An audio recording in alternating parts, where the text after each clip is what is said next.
Ég heiti Hallgerður Hallgrímsdóttir og myndlistakona og við erum stödd hérna í sýningunni minni í Sverrisal sem ber titilinn Fáeinar vangaveltur ljósmyndun þriðji hluti og eins og titillinn gefur skinn að þá hafa verið aðrir hlutir á undan og síðan stefni ég á að búa til fleiri hluta en ég sem sagt að skoða ljósmyndamiðilinn og dreg innblástur mikið frá svona ljósmyndakennslubókum og eiginlega að setja sjálfur mig fyrir svona heimaverkefni til að leysa, til þess að skilja miðilinn betur. Og hugmyndin kviknaði þegar ég var í B.námi í Glasgow School of Art fyrir 12 árum síðan. Og þá svona fannst mér einhvern veginn eins og það væri svo stór gjá milli alltaf fræðanna og annars vegar og svo tækninnar hins vegar. Þannig ég svolítið að skoða hvað gerist ef ég get reynt að færa þessa póla nær hvor öðrum og sjá hvað kemur út úr því. Eitt af því sem ég með á heilanum svolítið í þessari sýningu litafræðin og eiginlega svona 2 útgáfur á litafræðinni og hérna fyrir aftan mig sem sagt smík eða 4 litur, prentlitirnir, cyan, magenta, yellow og key fyrir svartan og það sem sagt frádrægt litalíkan á fallegri íslensku þar sem í rauninni byrja maður með hvítan, maður byrja með hvíta blaðið og bara eins og þegar maður barn að sulla litum saman að þá bætir maður síðan litunum ofan á og allir litirnir gefa kannski sirka svartan. Og okkur finnst mjög svona náttúrulegt held ég að hugsa svona liti. En síðan hérna móti svo annað verk sem heitir RGB og sem sagt samlægt litalíkan og það einhvern veginn svona öndverður póll í þessu að þar allt ljósið, allir litirnir gefa hvítan og bara eins og við þekkjum þegar við horfum á regnbogann sem brýtur ljósið í litina sem við mannfólkið sjáum að síðan ekkert ljós svartur og þetta verk presenterað á sjónvarpsskjá af því að það verður að vera vörpun eða ljós til þess að við náum þessu RGB af því að það í rauninni litaskalinn sem gerist á skjánum og síðan þetta í rauninni annar litaskali sem gerist þegar við prentum svo út. Þannig leið og ég hefði prentað út þessa mynd sem þar, þá myndi hún breytast í rauninni smík og ekki lengur RGB. Og svo myndir þetta líka með svona auka aspekt sem að þetta svona klassísk ljósmyndaæfing sem gerir þegar maður að byrja að læra ljósmyndun og sérstaklega í stúdíói að taka mynd af einhverju hvítu á hvítum bakgrunni og kallað white on white á ensku. Nema þarna að þá lýsi ég viðfangsefnið með sem sagt rauðu, grænu og bláu ljósi sem þetta RGB og þegar þau koma öll saman að þá fær maður hvítan en svo myndast mislitir skuggar eftir því í rauninni hvaða litaljós blómavasinn eða blómin eru að skyggja á. Og svo hérna á gólfinu, svona á milli þessara verka, síðan Prometheus eða ljósritunarverkið mitt sem svona fjölfeldi af síma með mynd af kerti og þarna ég bæði svona notað tækifærið til að vera með fjölfeldi sem part af sýningunni af því að það svo mikilvægur hluti af ljósmyndun að það einhvern veginn í eðlennar að hún sé fjölfölduð en síðan þarna líka bara ljósgjafarnir, kannski elsti ljósgjafinn sem við maðurinn höfum yfir að ráða, eldurinn og síðan snjallsíminn sem svona aðeins nýrri ljósgjafi og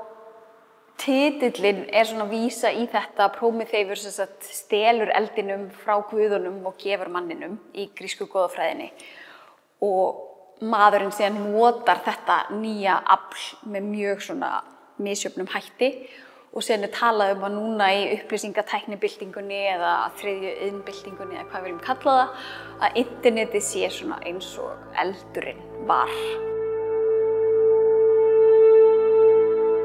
Nú erum við hérna fyrir framan verkið 14 frávik sem eru 14 kyrralífsmyndir sem svona vísa í náttúrulega listasöguna nema hér eiginlega lífið ekki kyrrt heldur líður einmitt tíminn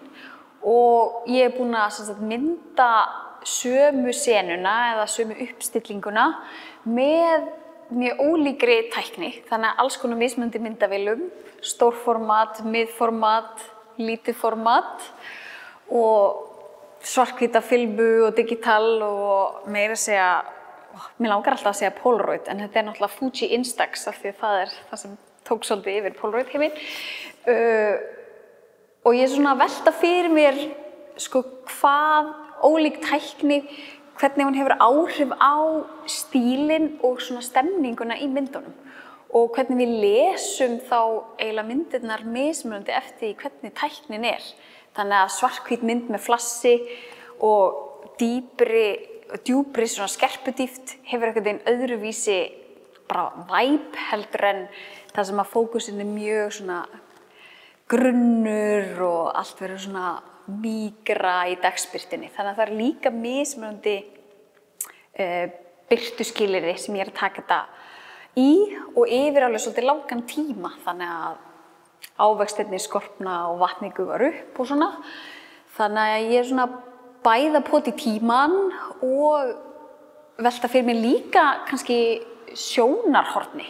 Og það svona annað element sem ég er búin að vera að hugsa svolítið fyrir þessa sýningu að það skiptir svo miklu máli hvaðan eitthvað myndað. Og hérna til dæmis líka verk sem ég kalla afstöðu, eða afstaða,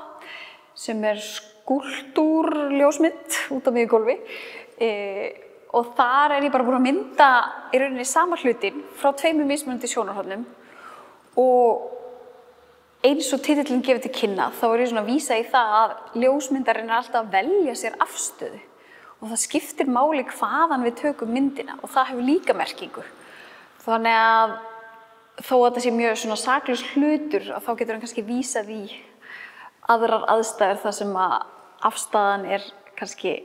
ekki jafn saklaus. Og svo bý ég til þennan skúlptúr úr þessu eiginlega til þess að fá áhorfandann til þess að labba í kringum verkið eins og ljósmyndari labbar í kringum viðfangsefnið sitt til að velja besta sjónarhornið. Og mér langaði líka að segja ykkur frá þessu verki hér sem heitir Ljósbrot og svokallað lumenprent eða sólarprent kalla ég það á íslensku. Og þetta svona kannski leikur með efni við ljósmyndamiðilsins af því þarna ég með myrkraherbergispappír sem ég fer með svo út í sólarljósið og þennan hérna megin brýt ég bara saman og hérna megin rúlla ég upp og það sem þeir hlutar sem fá að vera lengur í sólinni eru dekkstu hlutarnir og þeir sem voru kannski innst í brotinu eru þeir sem eru ennþá hvítir og þannig myndar pappírinn eiginlega svona fótógram af sjálfum sér. Þannig að hann einhvern veginn að skjalfesta sig. Já, mér fannst það bara eitthvað pínu skemmtilegt að nota þessi svona efni úr myrkraherberginu en vera bara með þau út á svölum í staðinn. Og eitt af því sem ég búin að vera að skoða svolítið mikið fyrir þessa sýningu líka bara skynjun mannsins. Bara velta fyrir mér hvernig við sjáum. Og ég hef fengið að fylgjast með nýfæddu barni læra að sjá. Og maður fer svona að átta sig á hvenær þau skilja þrívíddina og það eitthvað sem við öll þurfum að læra bara og síðan verðum við rosalega góð í því og við verðum það góð í því að við skiljum rými meira segja þegar það bara prentlitur á flötum pappír eins og margar ljósmyndir sem við sjáum að þá vitum við samt við áttum okkur einhvern veginn á rýminu þannig að þetta annað sem ég mjög svona spennt fyrir að skoða meira.